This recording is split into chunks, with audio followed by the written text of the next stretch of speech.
What's going on, guys? Hopefully the video and everything is going well. If it is, please let me know and tell me it's working and all that good stuff.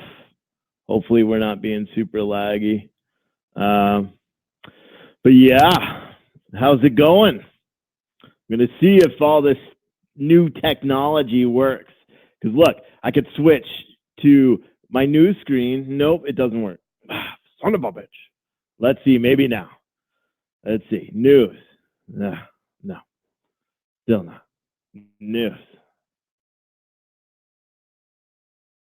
I don't know. Technology, man. It's a pain in the butt. Whatever. What can you do?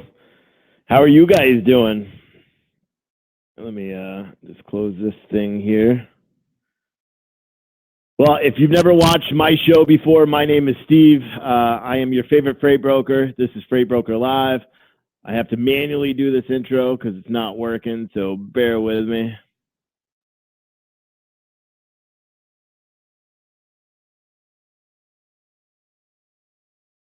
All right. Well, with that said, so today I'm going to talk about some things that I don't normally, well, yeah. I mean, I'm going to talk about all the same shit that I normally talk about, but I'm going to talk about myself because Loessa just asked a question. Let's see, it's still not working. Don't know why it's not letting us work. Let me delete this thing. But at any rate, I was trying to make it fancy and see if this thing would work and transition back and forth, but it doesn't seem like it's going to, so whatever. My name is Steve. I got started in the freight industry, Larissa, 15 minutes ago. Yeah, 15 years ago. I was reading someone else's comment. I've been in the industry for 15 years as a carrier, as a broker, as a shipper, as a fleet owner, as pretty much everything. I've been working in the industry for a long time, and I love it. I couldn't imagine doing anything else. But yeah, so Lindsay asked a question. I'll get some questions answered real quick, and then we'll go from there. Lindsay asked, when will we know if we made the 50? Pretty much everyone made the class. There's a couple of people that I know already and that you won't be in it, but unless you know me personally, then you're good. I had 57 sign up. I'm sure we're going to have some people that aren't going to go, so, or that aren't going to continue, because that's what always happens. So you'll find out on the 22nd is a long answer to your question. On the 22nd, Sunday night, I'll be sending everything out. Well, Larissa asked about how I got in it. I've been in it for a long time. I kind of stumbled into it on accident. I was a freight agent. Well, actually, I was hired. Long story. I started off as a trucking company as an illegal trucker. I didn't really know any better. This is 15 years ago. I was in college. I needed to find a job and make money during the summer, and I didn't want to go do construction or anything. So I bought a truck and just used U-Ship when it was still good way back then, and started moving freight that way. I ended up getting a couple of customers. I'm a sales guy, so I was able to get customers relatively quickly. And I built up a little LTL business out of the Northeast. Senior year, right before senior year was supposed to start, I ended up selling the company and did pretty well for myself, and kind of just gave up on trucking for a while. I met my wife, years later, and the whole time we were trucking, or I was doing trucking, and I wasn't. I was in and out of it, but all just like hauling stuff on the side. I ended up going to work for a moving company. When winter hit, he was going to lay off everybody because that's what they did. I rented his truck and I started a trucking company that way, and then it's been all over. We had overflow freight because, like I said, I'm a sales guy, so it's super easy for me to go get accounts. So we had freight that I would accept everything. So even though we had our own trucks, there was some freight that clearly we couldn't handle on our trucks. So I ended up filing for a freight forwarding number because it was cheaper at that time than getting a brokerage authority. This is before MAP 21 and all that stuff. And it was a lot easier, and I was able to move freight. I ended up getting picked up by UTI and opening an office for them in New York. And then it's all been downhill from there. I've owned a bunch of different companies in the industry, some successful, some not successful. I'm pretty upfront and honest with that. I've been successful in the industry, but I've also lost my ass quite a few times. And I think that that's what makes me uniquely qualified to do these videos. And if not, it doesn't matter. I don't get paid for them. I do them because I like to. And that's why I make these videos. If you've never watched it before, I pretty much started creating these videos just as a peace of mind for myself to get through the day. It's pretty monotonous sitting, staring at a computer. All that stuff behind me is my actual desk. It's just a photograph of it. But I'm booking freight every day, all day. And I love it. And it's a good industry to go into if you don't know anything about it. Do some research. And it's good on the trucking side and on the broker side. You know, a lot of carriers have problems with truckers, and a lot of truckers have problems with carriers. And it kind of goes hand in hand. You just really need to want to learn the business, whether or not you're driving a truck or whether or not you're brokering freight back and forth. So before I answer too many more questions, I'm kind of going to stay on the focus of what I was looking to talk about today, because I'm not limited in time. I just want to get through the stuff I wanted to talk about. And like I said, if you've never followed my page, make sure you like Freight Broker Live at Facebook. Go to the website. The website's geared more towards like news and things like that. So I have a lot of news content, articles and stuff like that on there. If you like this and you want to support it so I can one day not be a freight broker and just focus on the videos, there's links down below. If you're watching this on YouTube later, subscribe, all that stuff, pound that like button, whatever the YouTube kids say. Let me see if this is still not working. Would have been nice. I had all these special buttons programmed, but then I couldn't connect. So I had to turn everything off and it didn't work. So I'm going to jump into my fancy new news studio here, which I think is funny and I like it. But so I'm going to talk about a couple of things. The first thing I'm actually going to talk about is oil. I was actually going to write an article for my paper this morning, or for my website this morning, about how everyone was freaking out about oil and the oil prices were going to go up and truckers are going to get, like, the fuel prices for diesel are going to raise 60 cents, per gallon and all that stuff. And originally this morning, I didn't think about it because I did so much research on like oil and where we get our oil now.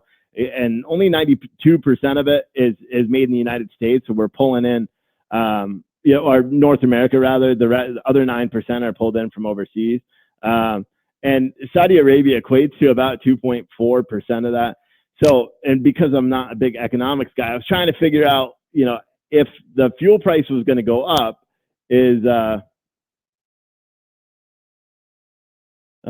Dalton. Yeah, I don't know why the voice isn't coming through, because I have a system that goes, it could be the microphone, I don't know. And then the video, it is what it is. If you guys want me to make better videos, you got to subscribe, you got to like the buttons and all that stuff so I could start getting paid to make this, because I'm not going to spend my money on more stuff, because ultimately you could see me and all that stuff. If you want to buy me a new microphone, go ahead and you could follow the links down below and donate and all that stuff so I could do this full time, and then I could make all that extra stuff up. But for right now, I think this suffices for what I'm trying to do. Plus, I'm looking on the other computer. It looks like it's all right. Yeah, I think it is too, because I see it on my other computer. It looks okay. You may just have bad computer connectivity, Dalton. But at any rate, so I was trying to figure out like how to write an article, and as you can see, I didn't write any articles today on my site, so I couldn't figure it out, because it looked like, the price of the barrel, the crude oil price went up 11%, which is pretty substantial for an oil price. And so it'll be about 10 to 12 days before it trickles down here and we actually start seeing prices come up. I don't think we're going to see a 60 cent I take that back. Right now, with the current state of everything right now, I don't see that we're going to have a 60 cent increase per gallon for diesel fuel or even gas or anything like that. But give it a little bit of time, because if we do go to war or we bomb, and then there's we have issues with that, which is what the media is trying to say now. Who knows what the price will be. I just think it's funny because the media does such a good job of portraying everything as just like, oh my God, the world's ending and fuel price is going to skyrocket and you guys need to stockpile and all this. And there's a lot of, when I was reading all the comments on Facebook earlier, there's a lot of level-headed people out there that are like, no, it doesn't actually work that way. And And, you know, I think a lot of the country thinks because Saudi Arabia supplies, you know, 50% or 5% of the world's oil, that's not 5% of the United States oil. They only supply about 2.4%, and which is crazy because we resell oil anyway. So we're like, it works out to be like 0.2% of oil consumption is what we're actually taking in because we sell oil out. I don't know. It's all funky stuff, but that's my take on the oil industry. I don't really care that much about it. Clearly, I wanted to write an article just because I saw so many people were freaking out. But then I decided, you know, I'm not going to join that bandwagon of trying to freak people out or not freaking people out about oil. It doesn't benefit me at all to do it, and I don't think it benefits my viewers. You know, you guys, because you're all my viewers. And then the hot topic on how much a freight broker makes. I am going to cut this video and I'm going to play my intro again in a second because I'm going to. Well, actually, no, I won't. I'll just edit it later. So. On YouTube, if you Google how much a freight broker makes on YouTube, you're not going to find an answer. The number one video, the guy goes, well, you want to know how much a freight broker makes? A freight broker makes exactly what he gets when he puts into something. And he goes on a 4-minute video, not even saying how much a freight broker makes. So I can tell you now, I'm a freight agent. Here's the difference between a broker and an agent. An agent works for a broker. Now, there's 2 reasons why they do it. The main reason, one, it doesn't have a lot of cash outlay to be an agent. You know, I started my agency with nothing.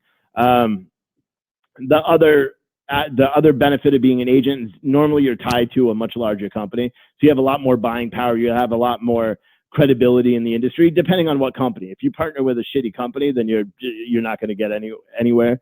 You know, like if a brand new brokerage is hiring brand new agents, guess what? You guys are all screwed. Because the brand new broker isn't going to be able to find any freight, and the brand new carrier isn't going to be able, or the brand new broker agent isn't going to make any money.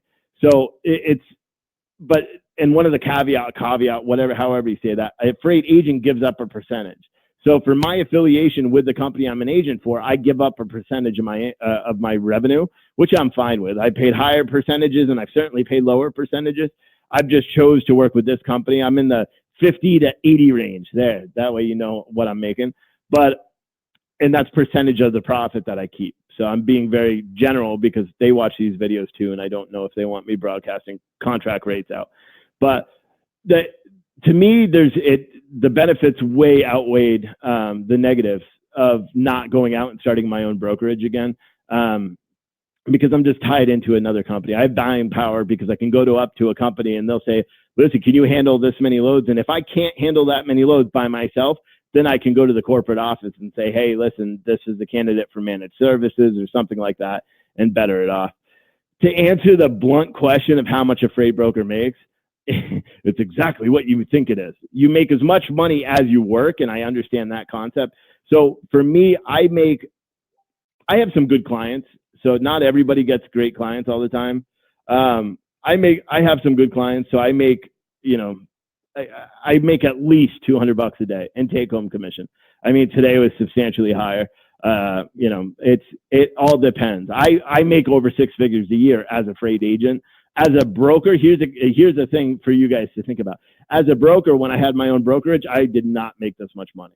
The reason I make this much money now is because I have such a big resource behind me. It allows me to book more freight, essentially. Carriers are more apt to work with me because we've been around for 20 plus years. We have perfect credit and all that. When you're a new broker, you have so many different limitations on what you can do because some carriers won't work with you because they can't get you set up with factoring. Other carriers won't work with you just flat out because you're too new. The same reason carriers can't work with brokers because they're too new of a carrier. The same thing happens to new brokers. So that's something you really have to work. Now, there's a lot of differences and a lot of things you can do to kind of circumvent that. If you're going out on your own and being a broker on your own, filing your own numbers and all that, you could set up with a factoring company. Granted, you got to build in the profit margin a little bit more, or just get a really good factoring company that's going to work with you and set up a system that works really well for you in terms of your payables and paying your carriers and all that stuff. Because the biggest thing for you guys being a broker is you have to assure to the carrier that they are going to get paid. And unfortunately, that happens. You know, brokers start out with good intentions and then, you know, excuse the term, fuck up. You know, I know Sandy hates it when I swear, but you really have to monitor your finances when you're out. You have to do it anyway, but you really have to keep a close eye on it when you're a broker instead of an agent. So you can easily make six figures, or you can make nothing. It all depends on how hard you work, what kind of clients you get, because you're not going to go out day one and make a crap ton of money. It's just not going to happen. Day 30, you should be making money. And I've trained people that are good. I've trained people that are bad. I've worked with people that are just natural salespeople, but they can't move freight at all. They just can't do it. They don't get it, but they can go and get a customer. But when it comes to actually finding freight for that, or finding carriers for that freight, they just can't do it. They bomb. So you have to have like a good rapport with the carriers, but also a really good rapport with a customer in order to get that business. I'm kind of unique in the way I do it. It's really light. It's getting light and stuff, but I'm kind of unique in the way I move freight, because I don't really care that much about whether the customer is super happy. Well, I take that back. I don't really care that much about making a bunch of money, because I know I'm going to do it if I, based on experience. I know I'm going to make a lot of money based on my book of business, how many accounts I have, what my projections are for all that stuff. I'm very direct. As I'm directing these videos and I curse and stuff, I do the same thing with my customers. I try to move freight. I do a good job moving it. If it doesn't work, I'm not like going, oh crap, I'm not going to make money. And I don't go after, bad customers and cheap freight. You know what I mean? I don't even know where I'm going with this. I don't work with like really bad customers that are notoriously cheap, have bad credit ratings, and freight that's not going to move. If they're giving me a bunch of loads, but all the loads are priced too cheap, and I'm not going to be able to carry it, or not going to be able to get a carrier to take it, especially if I pad it with a margin, there's no reason for me even to work with that customer. And so I'm very quick to drop them. Just as when I was dispatching, I was very quick to drop carriers if I wasn't going to make money off them, or they were too picky or all that stuff. So it's kind of, you really have to play with your numbers and see what's going to work best for you when you're dispatching a truck, and when you're booking freight and all that stuff. But yeah, that's my quick spiel on how much a freight broker can make. A freight broker can make a crap ton of money. I've met brokers that have set up a system where pretty much everything, I don't have that ability here, but they have a tech system where they're able just to push in numbers and push out numbers and just make loads without actually doing anything. They don't have to find carriers, because the majority of the business is LTL, so it's all done through EDI. They maybe are working 10 hours a week just doing updates and rebuilds and stuff like that. They literally live on the beach and work from a Chromebook on the beach every single day, and they make way more money than I do. It's just because they landed these whales, or the unicorn accounts, or whatever you guys call them, and they were able to handle some really good big accounts and just set them up. Now it all depends on the systems and what capabilities you have as an agent or as a broker or as anything, in order to be able to get that type of business. But yeah, I like being able to book freight. As much as I say I don't like it all the time, I like talking to carriers and booking freight. Like today, for example, I booked 6 loads, which is slow normally. But as I said in other videos, for some reason, when I put my mind to it, I end up booking a lot of freight. So I usually work on lower margins. Today, I held very firm on my rates, because I also know I've got a crap ton of stuff coming up. I got to pay for a hotel for when I compete in the North American Championship. Powerlifting, if you never watch my videos, I'm a powerlifter, hence being ginormous. But I'm competing in the North American Championships in Clearwater in 2 weeks. And then I've got the World Powerlifting Championships in Ireland next month. So I just got a bunch of money that I got to put out. And so I came in, like I was talking about with my wife, and I'm like, crap, I really got to focus and got to make money. And so where I usually said, okay, I'm good if I make $200 a day. Granted, like I said in the other videos, I keep working. I don't just make $200 a day and then stop working for the day. That's not how I do it. I work from 8:30 essentially until 3:30 when I go to the gym, and then from like 6:30 when I get back after I eat dinner until about 8:30 at night every single day. And then usually I'm still working because I'm doing sales after that. But that's like my schedule. That's, my wife knows it. That's when I'm working all the time. And I used to not be that way. I used to be like that kind of guy that would just sit, make $200 profit on for the day and be like, yo, I'm done. I'm going to go hang out at the gym. I'm going to go shop at the mall or whatever, because that still equates to $1,000 a week, working 5 days a week. And I'm super happy about it. But then the problem is when you don't make money, it affects you, and you stop making money, and it it isn't good. So, right now, I woke up this morning or yesterday rather, and talking to my wife, and I'm like, I need to do better. I need to make more money because we got a crap ton of stuff. I'm going to turn down this brightness just a little bit because it's annoying me. But I need to make money to make sure I can afford all this stuff in the future that we have, because they're big bills. And so I came in with a renowned focus. I started this morning super hard and started hitting up all my sales leads and all that stuff and quoting shipments. And I booked 2 of the shipments off my quote list, and then my customer sent in stuff, and I just held firm with the rates. And not the rates to the customer, because like I said, I take my customers' rates and post them right out to the carrier, and then usually I put a margin on. So I didn't, take the different, try to take more money from the carrier, because there's not a lot anyway. So the carriers that are booking those loads actually need them. They need all the revenue they can because it's cheap freight technically. But I inflated the rate a little bit more to my customer because I know I need to make money. So today I'm in like the $500 range for take home commission. And if I do that every single day, it's fine. And again, that's just the morning. I know when I end this video, I'll make 2 or 3 more loads, but again, it's expensive. I use free trials and all this stuff for the software and the website and all that. And as you guys know by my previous website, it sucked. So I had to build up a new site that works better. And I believe my new site, if you guys like it, if you checked it out, the new freightbrokerlive.com site is way faster. It's much more receptive to everything. You guys should check out the partnership tab, because I also have OTR on there. They're my preferred factoring company for the month. So if you're a broker, a carrier, and you're looking for a new factoring company, I've got a direct line to the VP of sales there, super good guy, and he'll give you the best rate you could get. Plus you get a special rate on non-recourse just because you know this guy. And I've worked with them for a long time. So they're a really good company. I've got the Ring Central link up there, although I don't know if I activated it yet, but I think two or three of you guys actually signed up for Ring Central already, which is cool. And I saw one person bought a phone system from Amazon, which is pretty rad too. Because again, like I said, I get referral fees and all that stuff for it. So it just helps pay the bills and keeps everything good. Yeah. So that's about all the content that I have for today. So what do you guys want to talk about? Open to anything. If you've never watched my videos, this is the point where you ask me a bunch of questions and I answer them the best I can, or we start a general dialogue. I guess I'll talk about Uber because, and I don't know if Uber will ever watch these videos or the big guys up from Uber will. They should. I think I've talked to a couple of the sales reps and stuff at Uber, and I think they have they have great ideas.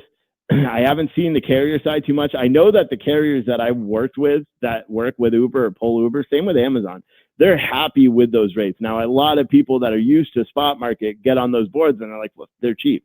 They're not great loads. But the guys that are used to that freight, they're happy with that freight, and it's not really affecting everybody. My question to Uber, if anyone from Uber is watching this video on replay or anything like that later, my question to you guys is, how come you haven't integrated some sort of ELD into your whole system and just offered it for free? Because you would get a huge amount of people, I think, that would utilize an ELD that's free and then would be able to have the availability to book freight. You would see them. It's the same thing Keep Trucking's doing, except they don't have the technology, so they're building out their marketplace now because they have all the ELDs.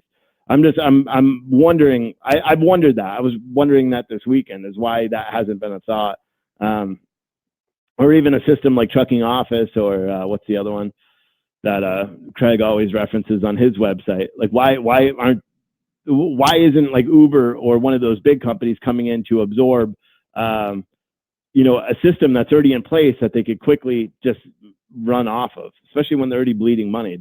I don't understand it. I'm not a technical guy in that aspect, so I don't know how hard that integration would be. But I think if you did that, you would instantly build capacity, and that's what they need to go after, better shippers, I guess.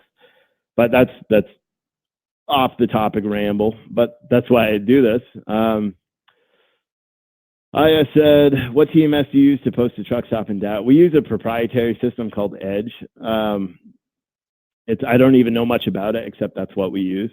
I've used pretty much all of them in the past. So I've used, Ascend is, if you guys are just getting started, and especially if you have a carrier side too, you probably should just use Ascend to start with and to grow with. It's a good service. It's like $50 a user if you use their paid version. If you're familiar with MacroPoint and all that stuff, Ascend has a free version with 200 credits or something like that. So you could text the drivers and it will geotag their location. They have EDI for $1. Their system is it's so advanced, and it's so cheap. That's a service that I would recommend anybody use, is Ascend for a TMS. Now there's other ones like Truck Stop. That's what I used as a broker. Ascend also has agencies, so if you're looking to add agents, you could do that as well. Truck Stop was good, and it did everything I wanted it to. I don't remember why I switched from Ascend to Truck Stop. I think because Ascend integrates with DAT fine. If you want it to integrate with Truck Stop to be able to post loads and freight and all that stuff, you would have to pay Truck Stop a $250 integration fee. They don't do it for free like that does. It also, you could search for loads within Ascend, which is pretty neat. There's a little like backdoor. So, if you have multiple agents, with that, you can only have one login at a time with the same login. Otherwise, it'll kick you out. There's a backdoor on Ascend where you can do it and you can search for loads that way. I've never actively searched for loads through Ascend, so I don't know how well it is and what kind of freight you're getting or how old it is, but Ascend it's kind of a no-brainer because it's free to start with. So it doesn't make any sense why anyone would pay for a software when you have a software that's free that does pretty much everything you could possibly need software to do.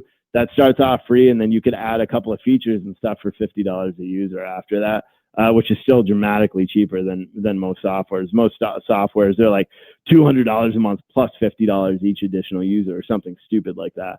So it's cheaper, and you could post out to that. You could pull in trucks, you could post trucks, you could post loads, you could do all that. It does fuel surcharge calculators, driver pay. It literally does everything. IFTA does all that stuff in it. Let's see here.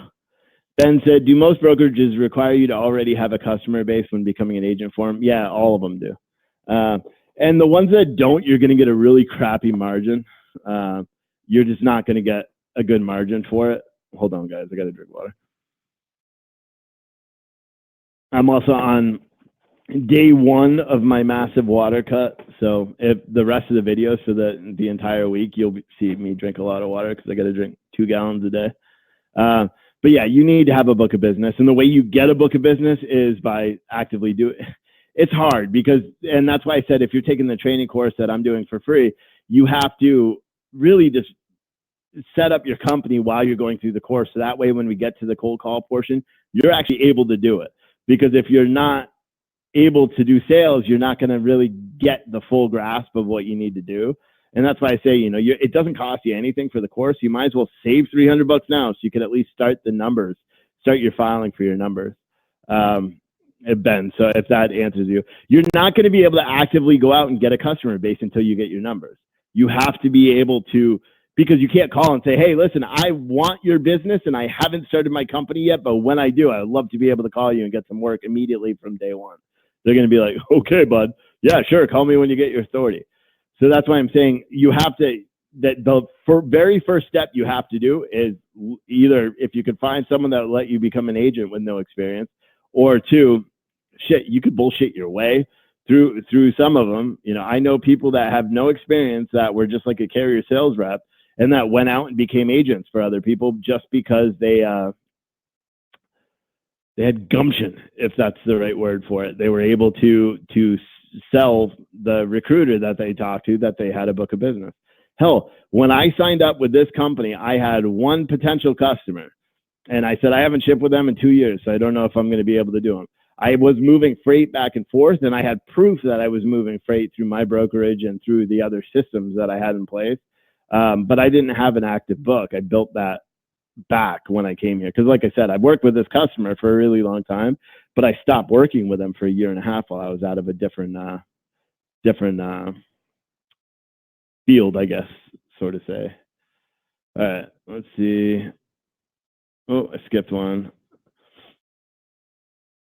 What does the email say that you send out to potential? It's basically like, for example, I sent out a couple this morning, and I was thinking about it when I was sending them because they're very basic. So I say, hey, listen, we used to work, because the sales leads I'm working off of are in our TMS system. They're customers that used to be active that went inactive for whatever reason.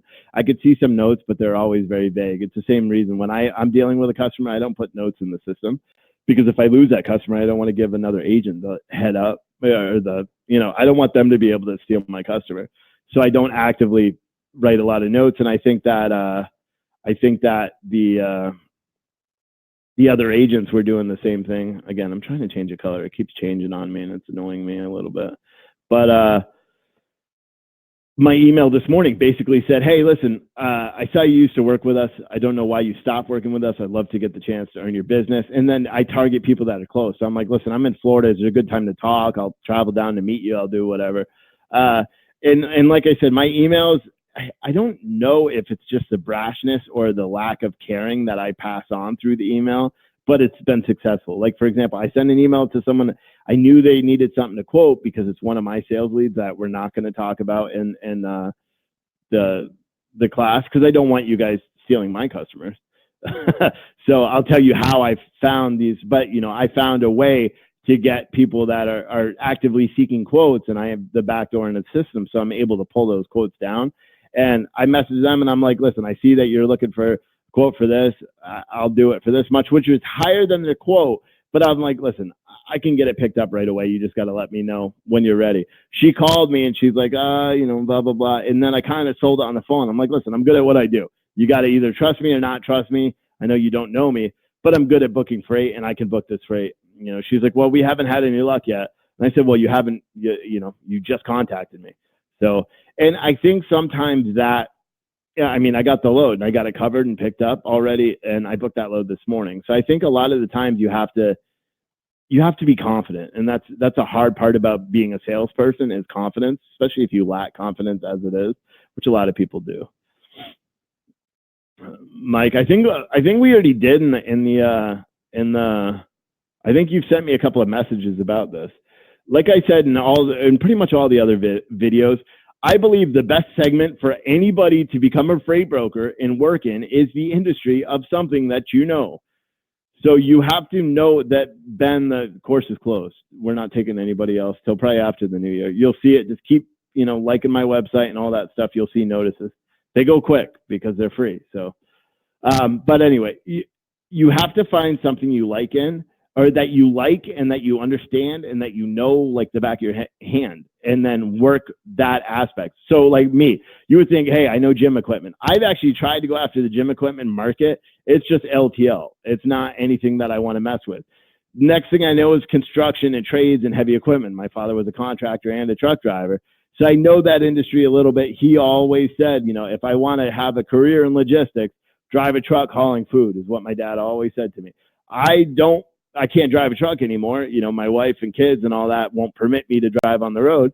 So I'm like, okay, with that in my head, I'm going to go out and try to get sales account, or try to land accounts that aren't going to go out. So I was looking at food accounts, and then we found a target of like olive oil.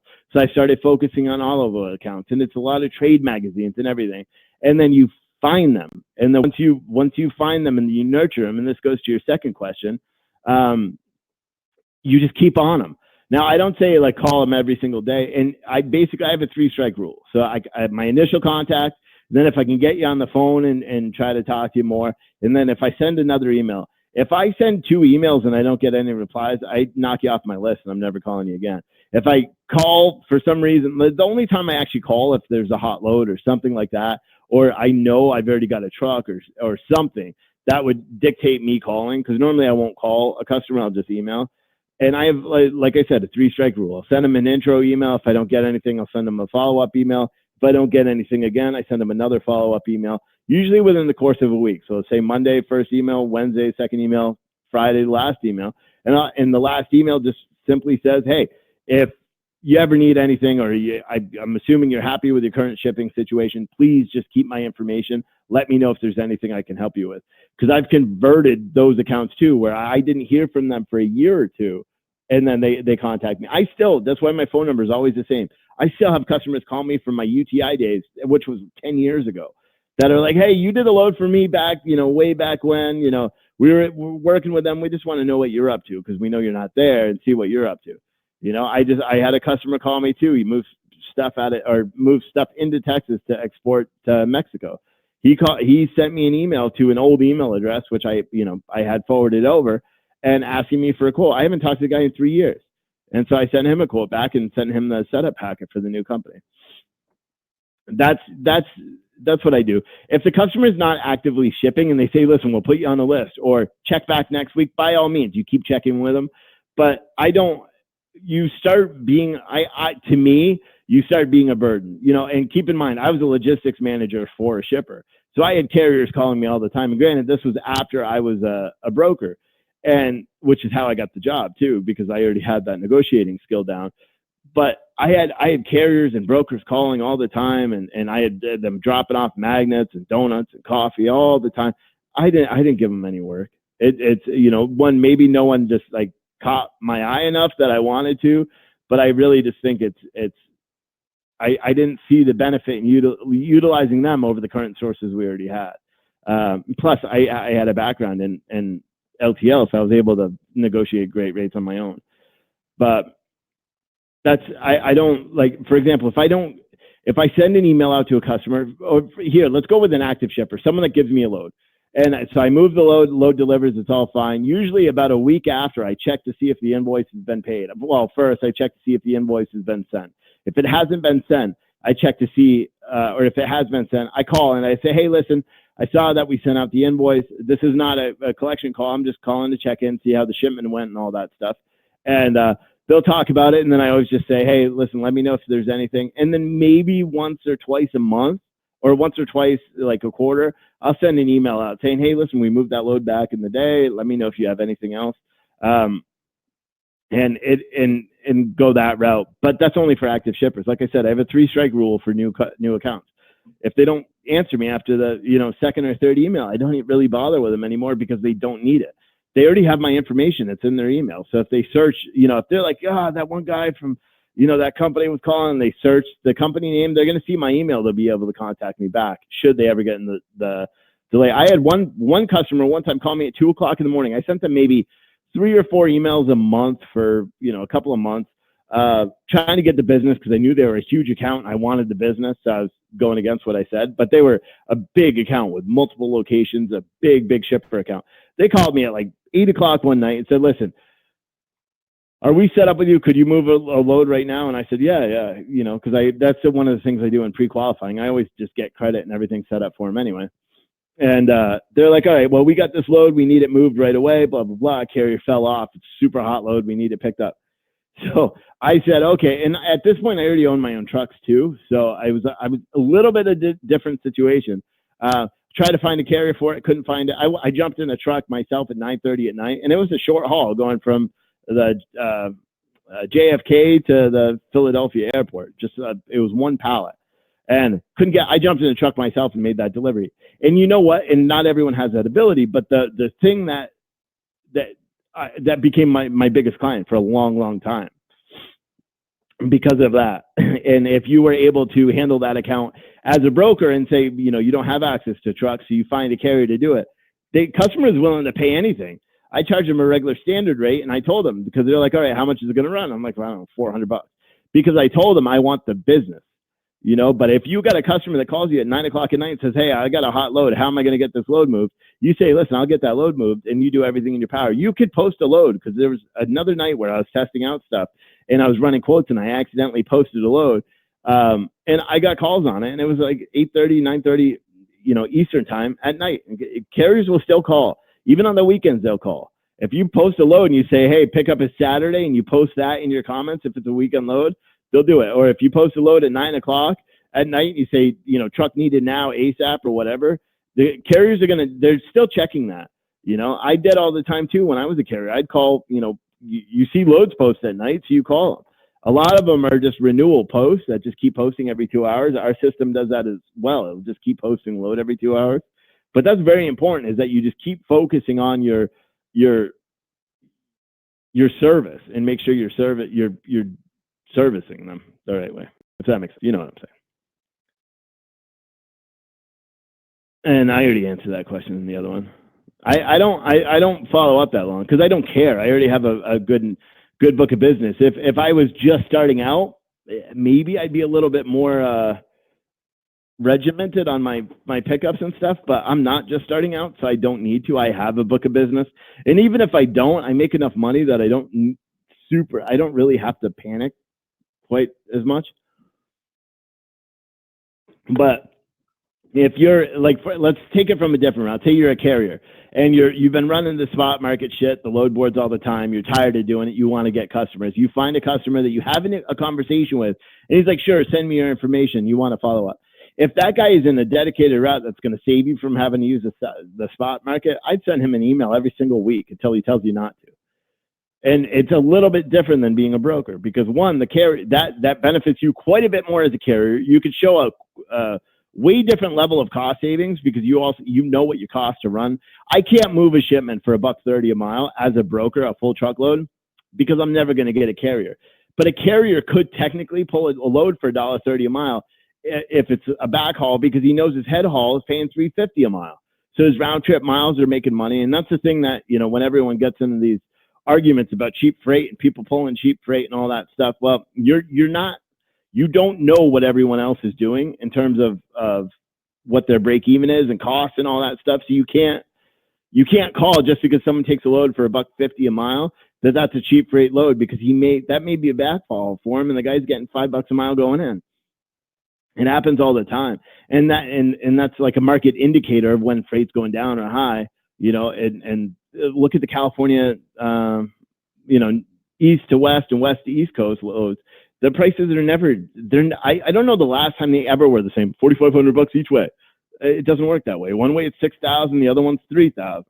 I have 32 feet of space right now that is moving from California to North Carolina. It's like 2,700 miles or something like that. I put it out there for $2,400. I'm like, I'm not getting that load moved. Guess what? Yeah, I did, with $100 markup on the load too.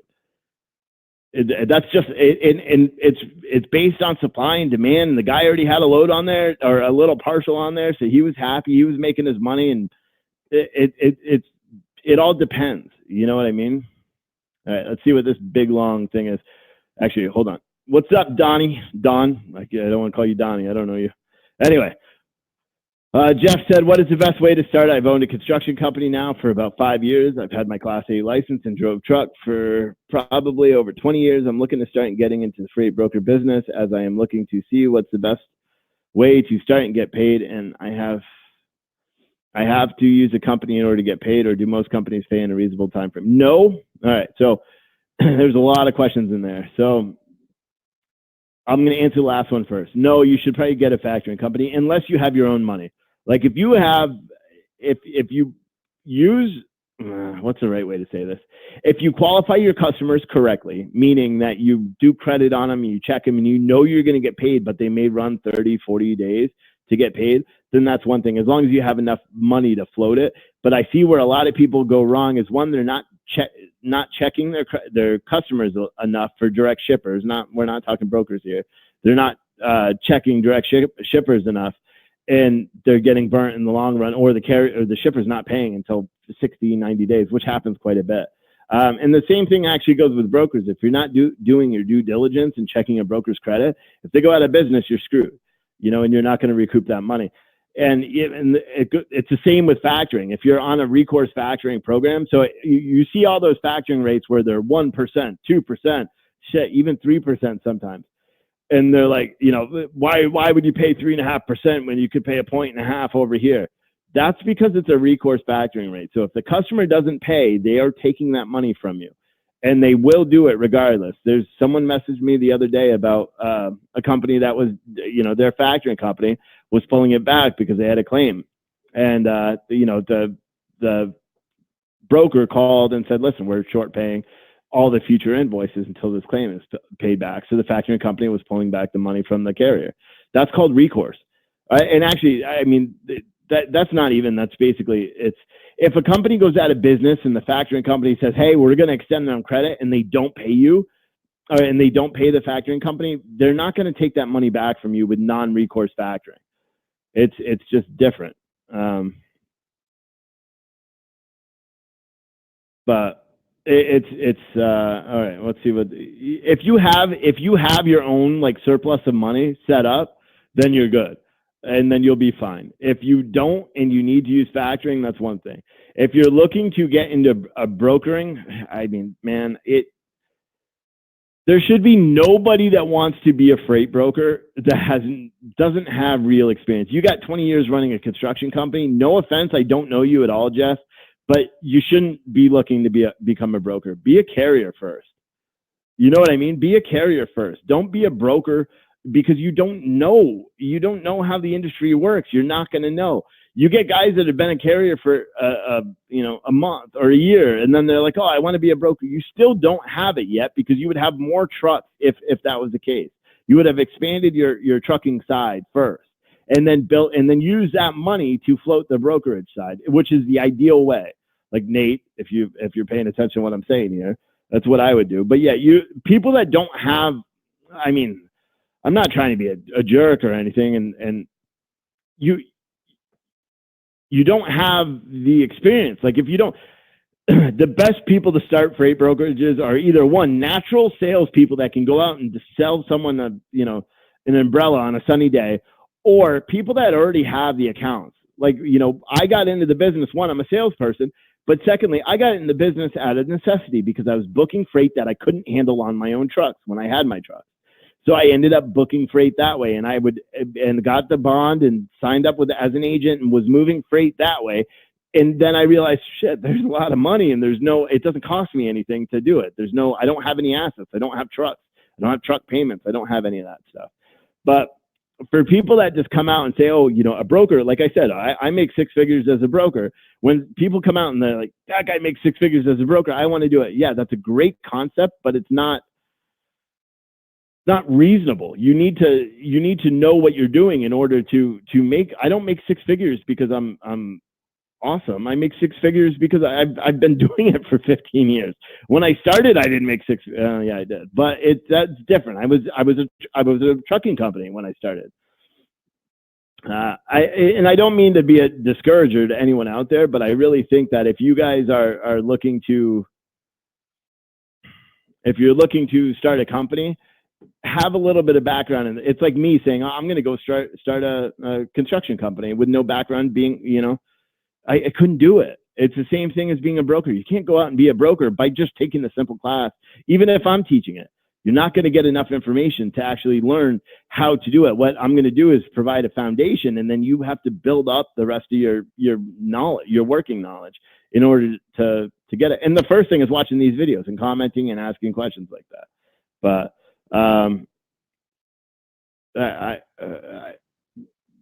yeah, I mean, for me personally, if I could choose what I was doing right now, it'd be to go out and drive a truck, because I liked it. I like seeing the country. I liked it. I like the freedom of having my own truck. I like tricking out my truck. I like doing that. I didn't like being away from my family. That was the only problem. And to be honest, when we moved down here and my job fell apart, that we moved all halfway across the country for, if I had a different scenario and we didn't move to stupid Florida where there's no freight anyway, I would most likely be driving a truck right now and wouldn't be making these videos, because I could just drive a truck interstate. If I lived up in New Jersey, again, that's what I'd be doing 100%, because it's just free. I can guarantee I could make $1,000 a day with a truck and be super happy about it. And, it depends, so don't always think, for everyone that's a carrier now and looking at brokers and saying, brokers got it easy, they just make a percentage, they're not doing shit. It's not. I say sometimes it's going to piss guys off. I say carriers have it easy, because you have the freedom of being on the road. You're not stuck behind a desk staring at a computer. You're not stuck sometimes booking freight and arguing with carriers over cheap freight and arguing with shippers because they're not offering enough money, and it goes back and forth. But yeah, that's that. Nate said, yeah. But they don't, because I don't work on a fuel surcharge. Who knows? Rate may go up, rates may go down. They may go up, they may go down. I don't really know. I don't care, because my freight it's not on a fuel surcharge. And like I said in the beginning of the video, if you weren't here for it, go back and watch after. I don't think there's going to be a 60-cent per gallon increase like everyone else is. I think that's just to make people scared. I think that's what the media does a lot. Look at that stupid hurricane that was supposed to hit us that never did. But everyone here, I drive around, that hurricane was supposed to be 2 weeks ago. People are still so lazy they haven't taken off the shutters in their house, which are a complete fire hazard, by the way. You know, my shutters came off the next day because I wanted sun. But I think the fuel crisis, unless we go and bomb them and all that shit, and who knows, we could do that tonight. We could bomb Iran or whatever. And then, yeah, fuel's going to skyrocket. And then freights will come, the freight rates will come up. As the fuel cost comes up, the cost to operate comes up, freight rates will come up. I know that there's going to be people right now that are already saying, oh, you know, freight's going to go, or the fuel cost is going to go up, so we need to inflate more money. Brokers that are saying this, and that are getting more money most likely, and for future loads. And even if fuel doesn't go up, they're going to make more profit. Carriers are doing the same damn thing. I guarantee it. Carriers are going to be like, yeah, you know, if I quote it, you know, or shorten your quotes. Like I do 7-day quotes for my everything I quote, 7 days. Other people may say, like, you know, I'll do a 5-day quote because who knows what fuel is going to look like next Monday. So, because the new surcharge comes out on Monday, or the national average comes out on Monday. We got a lot of things here. And you wrote, LOL. I don't know what that means. Sales, yep. Sales are important, bro. It's the most important part of being a business owner, regardless of what industry you're in, is sales. If you're a truck driver, you need to sell yourself as a truck driver so you can go out and get direct accounts. Unless you're content working off load boards all the time, then you're not really going to make any money. Will you make a lot of money? Yeah, but you're not going to make a lot of money. James Greeter said some brokers don't have anything in it and rape drivers. No, they don't. That's just some misconception. Some brokers don't have anything in it and just don't pay. It's like me. The loads that I have are shit. They don't pay anything. They don't, you know, and I'm not making big money on them. Today I made 10% on one load, and it was a $1,000 load that I moved for $900. Could I pay the carrier $950? Yeah, but why? He was happy with $9. I said, hey, I'm paying $9. He said, okay, I'll take it. And I said, all right, great. And I went to my customer and I said, $1,000. He goes, oh, I mean, that's the industry. Carriers aren't, or brokers aren't. I don't dictate what anyone that hauls my freight makes. I don't. I am a broker. I am not forcing anyone at gunpoint to say, hey, you're hauling my load. If you don't like it, I'm gonna ruin your company. It's not the way it works. And that's a misconception about the industry, that all brokers are out there stealing too much money. The carriers are the ones who dictate the rate. So if you have the big fleets that are charging $1.89 a mile for a run, why the hell am I going to go out and pay someone else $2.25 because that's what he says his costs to operate are? I'm going to pay the guy that's $1.85 a mile because that's the best rate. Doesn't make any sense. I've always just gotten clearly a little annoyed by the whole broker bashing bullshit back and forth, because brokers are greedy and they steal money and they rape drivers and all that stuff. No, they don't. Brokers make money just like carriers, because you may charge $2 a mile, James, to run your truck, and then Ben may run and charge $1.50 a mile to run his truck, or $3 a mile.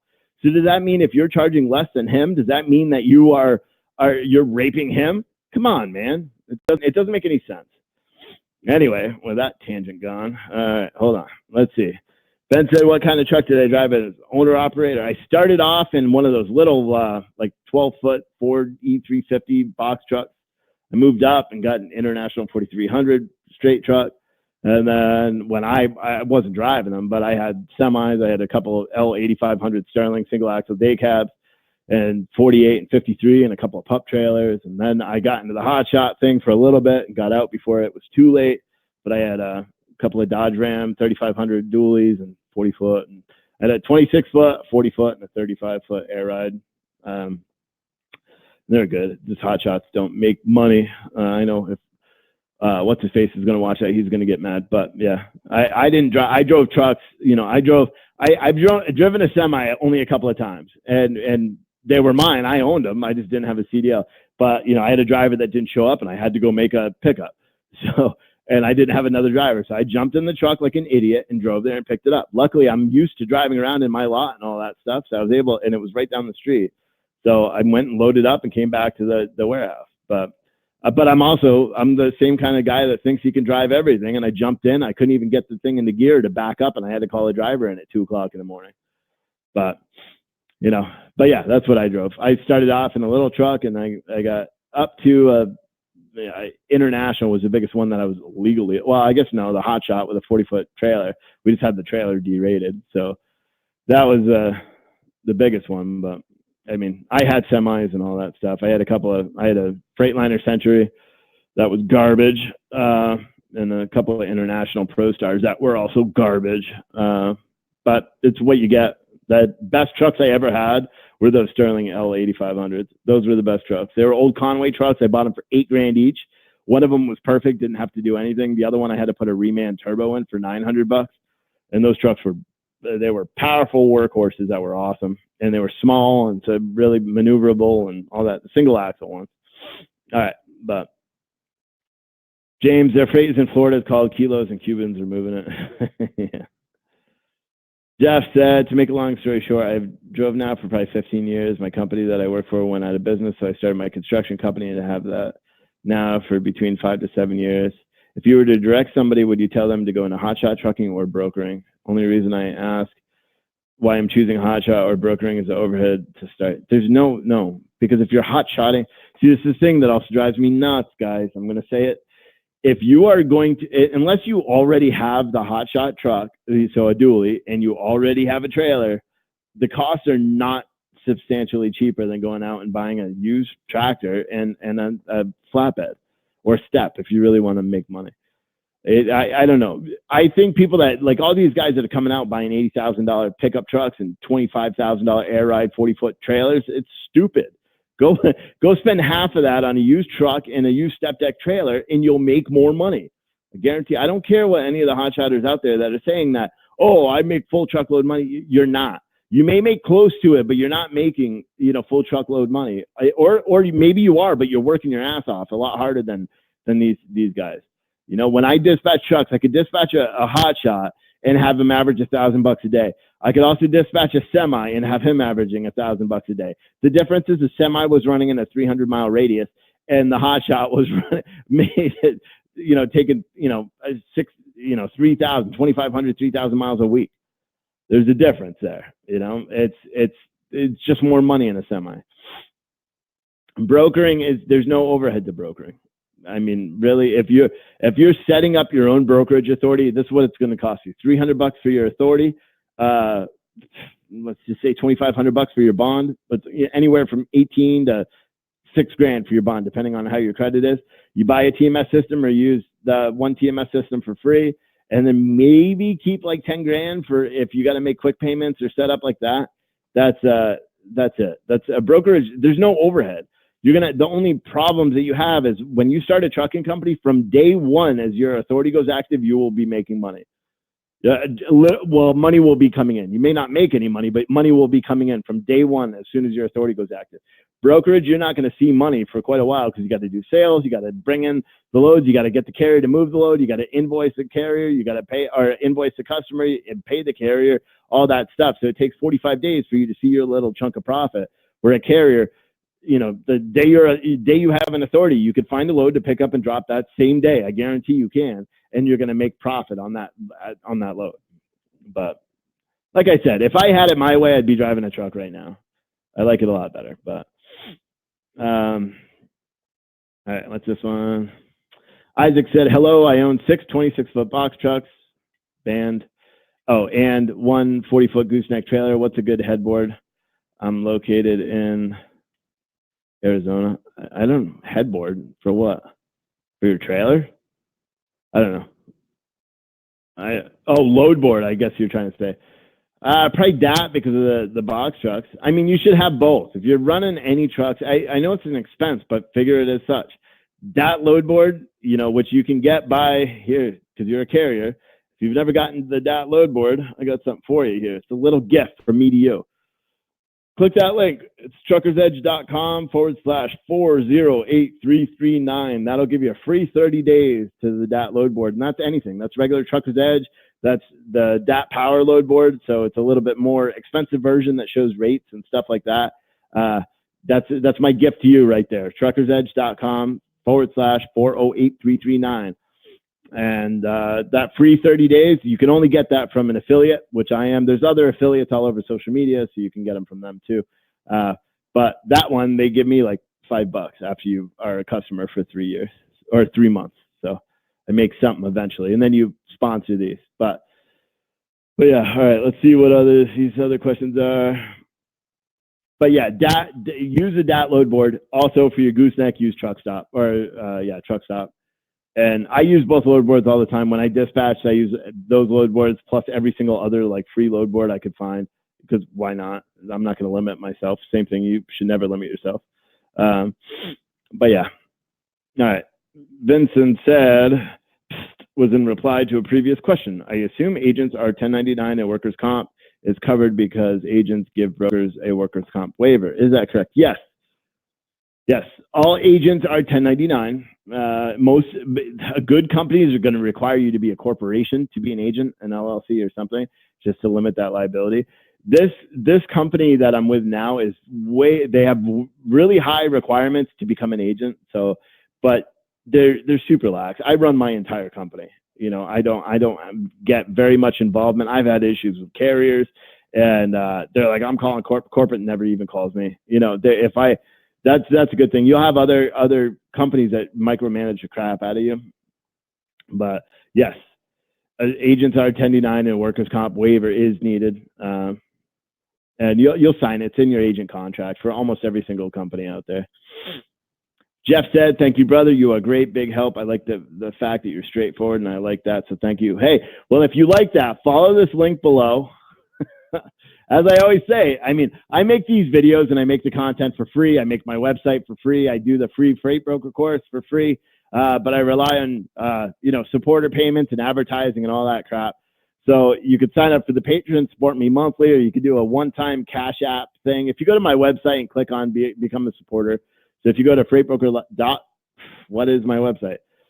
If you go over to this website, freightbrokerlive.com, and click Become a Supporter, you can contribute. It's super I like it. It helps me because then I don't have to worry about paying all this stuff. Because believe it or not, it actually costs a pretty penny to take an entire weekend off and redesign a website. And because it cost me time. I didn't get to spend time with my family and all that stuff because I was busy doing that. But I wanted it to be better. These videos and all that stuff. Granted, I like doing them, but hopefully I can make it so it's a full-time thing. But you can go to freightbrokerlive.com. On the upper hand, it's somewhere up in that, that side up there if you're looking at the website. And you can sign up there if you want. Some people already did, and some people don't anymore. Nate said, me too. Hashtag, oh. Isaac said, hello, I own an oh, wait, I already did that. And Ben said, nope. No, I've never had a CDO. I owned a bunch of trucks. I had 6 semis at one point. 3 were over the road, and 4 were local. But, yeah. And then the hotshot stuff and jumping over the road. But yeah, I mean, I've driven everything. The reason, like I said, I mean, I was a stupid kid. I was one of those guys that had 3 logs in my truck, and half the time I didn't even stop. It was not exactly what you should do, but it got me the experience. Andre said, well, yeah, the 22nd. Look on the 22nd, you should get an email. Larissa said, what is the capital needed to get started the most economical way possible? In terms of what? Being a broker? Well, I outlined that a minute ago. This could be an old comment. Roughly 10 grand. And that's going to give you a very, very economical start. And you will find it to be a limiter. And I take that back. I've heard of people setting up brokerages and being fully successful for 3 grand, including the bond. It all just depends. It depends on what kind of resources you have and what kind of ability you have.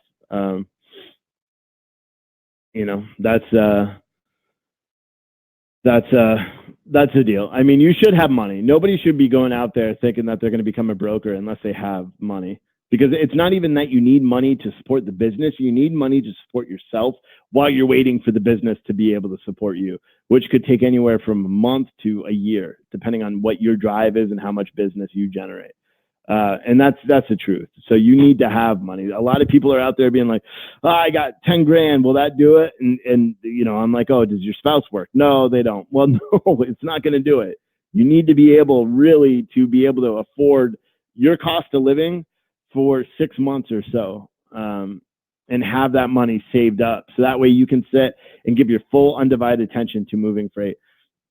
Moving freight does not have my full undivided attention.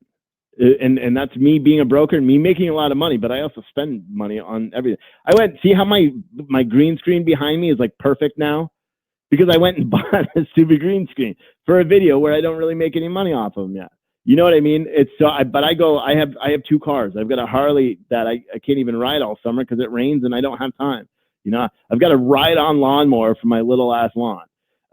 You know, but that's because it's 105 degrees here and I'm not pushing a lawnmower. But I spend money frivolously too. I don't live paycheck to paycheck, but I'm essentially month to month. We have savings and retirement and all that we're not touching. But if I became disabled right now, I have enough cash to float 6 months. No, you know, and that's why I work so hard and I have that drive. If you are looking to, but I also know money will come in every single week because I know I've been doing it long enough. If you're just starting a brokerage, you don't have that luxury. You don't have that luxury. But all right, let's see here.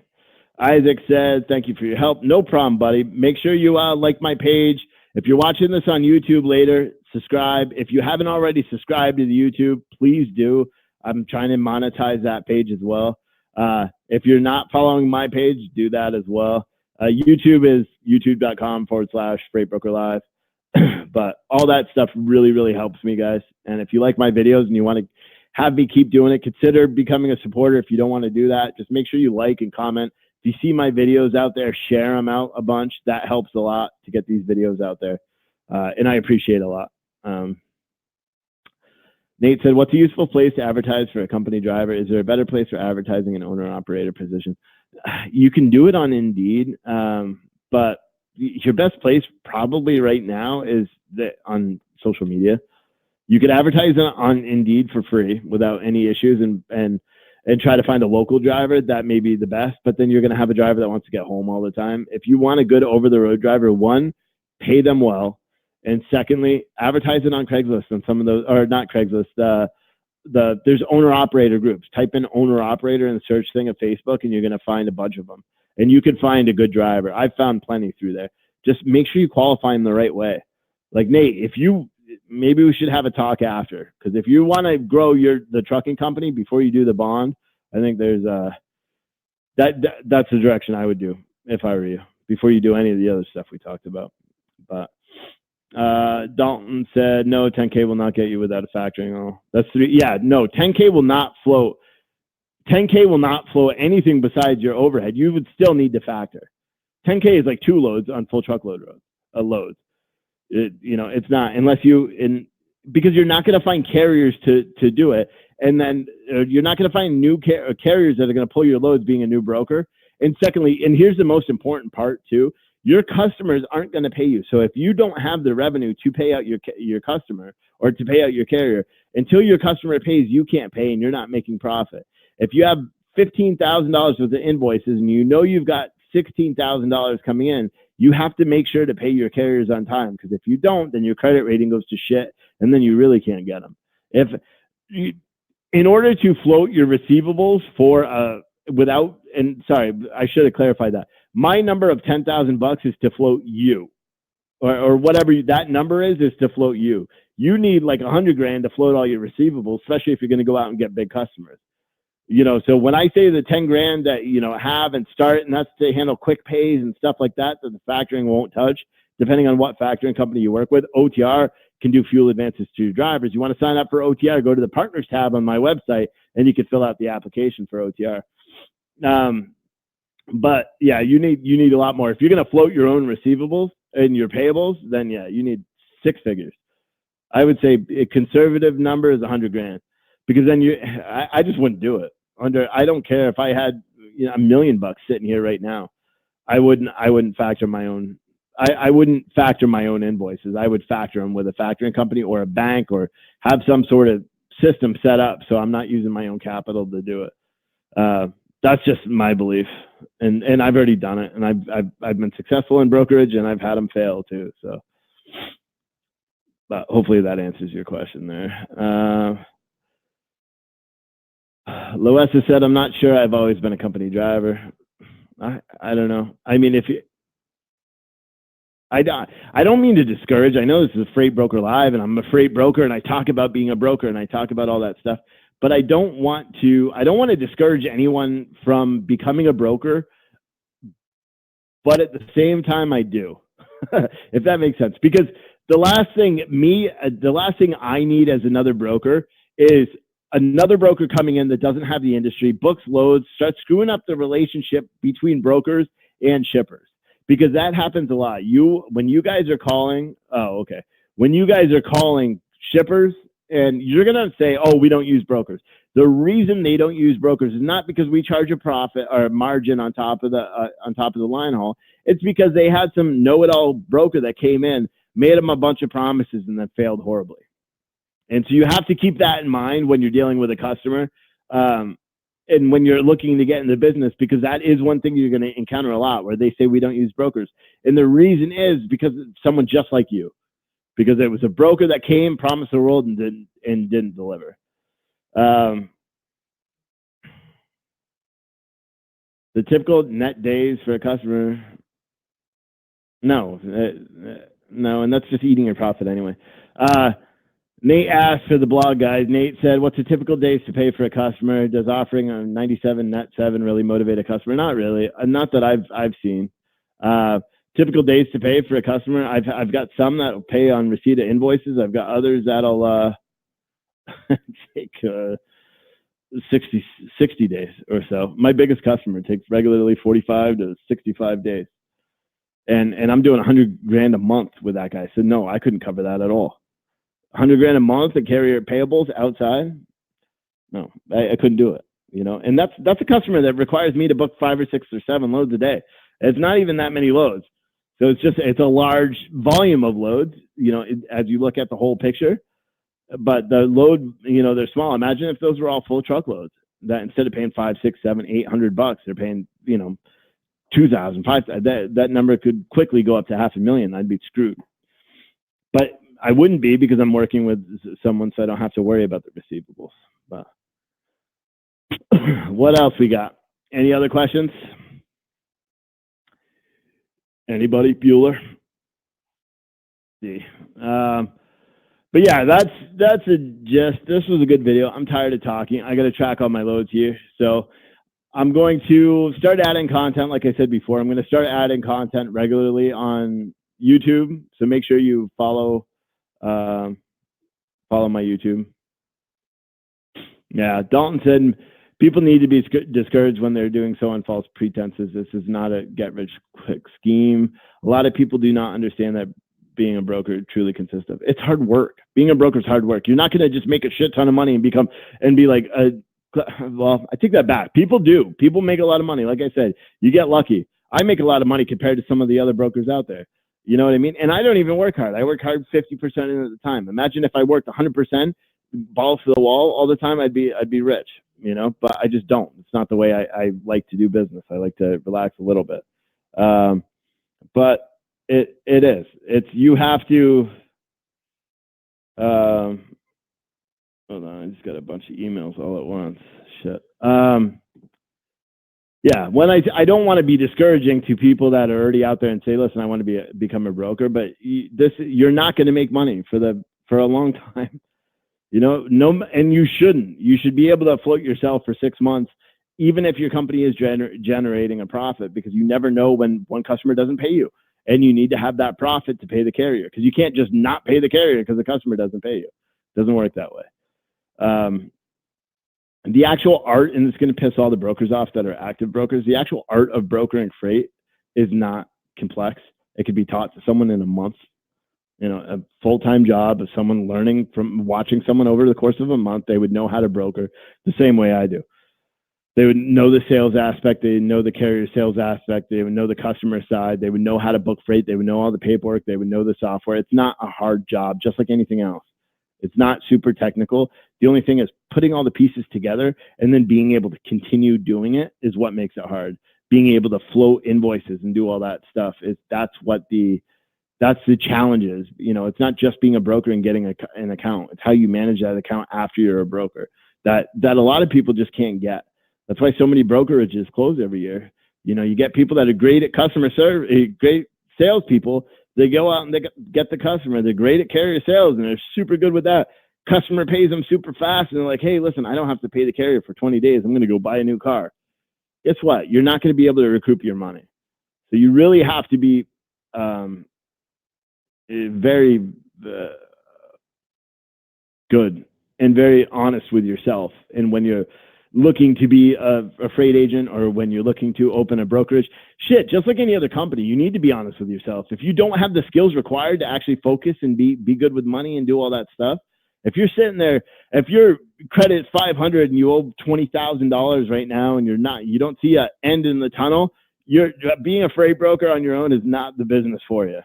You know what I mean? Or just and the same thing with the carriers that are out there that don't have a pot to piss in, but are out there, financing trucks with $1,900 or $1,200 a month payments. You guys shouldn't be doing it. I mean, that's as simple as, again, that's my opinion. And I learned that the hard way. I was one of those stupid guys that just went out and did everything on credit and did all that shit first. And it bit me in the ass and I lost everything. So, what's he say here? Hard part of brokering is landing quality customers and continuing satisfying the needs of the customer. That is correct. Getting a good customer that's going to stick with you for years is a hard part. My customer didn't stick with me. I stuck with them, meaning that there were plenty of times where, like the old VP, I stopped working with them for a year because the old VP, I told him to F off on the phone because he told me I needed to take a $300 hit on the load because they screwed up. And he's like, oh, we do it all the time for you if, carrier screws up or something like that. I said, I can't do it, bro. And he starts ridiculing me on the phone, and I lost my crap with him and swore at him. And then the only reason I got back that customer is because they were acquired, and that guy no longer works there. And I look him up on Facebook to see or on YouTube, LinkedIn all the time to see what company he's going to destroy now. But he's not working, apparently. But, yeah. Agreed. Good. Jeff said, am I still doing your free class? No, the class is full. So I'll probably do another one next year at some point, like after the new year. I'll release it. You won't have much notice. It'll be, just like last time. I'll make a video up and I'll say, hey, listen, I'm putting the application up at midnight. And then if it goes the same way that it did this year, I will I'll have the class fill in about 20 hours, and then people send me 100 emails saying, oh, I missed it. Can I get in? Which is fine. I don't mind. But yeah, if you guys want to contribute so I can keep bettering these videos and keep making more content, I got a question just because I'm curious. There's only 21 people, maybe on the replays and shit later. How many of you would come begin those boot talks and all this shit? And how many of you guys would come to if I said, hey, in 6 months I'm going to be in Atlanta, and it was paid for by advertising and stuff like that, and like a convention? Like if I ran a convention and you just had a bunch of like-minded smart guys like me sitting around and just talking the industry, and a big imagine a Q&A in like an auditorium type thing. How many people would actually come to that? If you would come to that, comment and say, yeah, I would come, or something like that, or someone make a poll, or I don't know. I don't really care. But because that would be something that I'm looking into, because I think I can market it, and I think I could get enough advertising. This weekend I worked on the website, like I said, and I also sent out a lot of advertising emails. And like I said, I'm a salesperson, so I have an advantage over some. I've got meetings set up this entire week about different advertising and stuff for the Freight Broker Live. So, if anyone wants to advertise and to sponsor this whole thing, I'll just quit right now and I'll just do this full time. But All right, so I definitely see there would be if I serve coffee, someone else should bring the coffee. But no, that's what it would be, like a round table. Imagine like a freight what the hell was the one? The Freight Waves convention that they had, transparency or whatever it was. It would be like that, except fun and exciting, and people would actually learn something. I hope they're not watching this because that was a dig on them pretty good. But yeah, that's what I would. I'm thinking about it because a room costs maybe $1,000 to host for a day, and if I did just a 1-day conversation where people just sat around and just talked about the industry, I think it'd be interesting. Plus, it would get me out of the house and travel and stuff like that. Yeah, infrequent. All right, so a lot of people said they would come. That's cool. All right, guys, it's been an hour and 20 minutes and 25 seconds. I'm going to sign off in this. I'm going to play my little video as my sign off thing, and then I'm going to go. If you like it, please, guys, like my Facebook, like the YouTube. If you like these videos, also, there's something called reviews. I didn't even realize it's on Facebook, where you can review me and just talk about how awesome I am and knowledgeable and all that stuff. Go ahead and write that there. If you don't like me, please don't write that. But because it betters it. Like it, share out my videos, do all that stuff, share my page. If you guys see anyone that's looking to learn stuff about it, just tag my name in it, your favorite freight broker, all that good stuff. All right, see you later. Bye.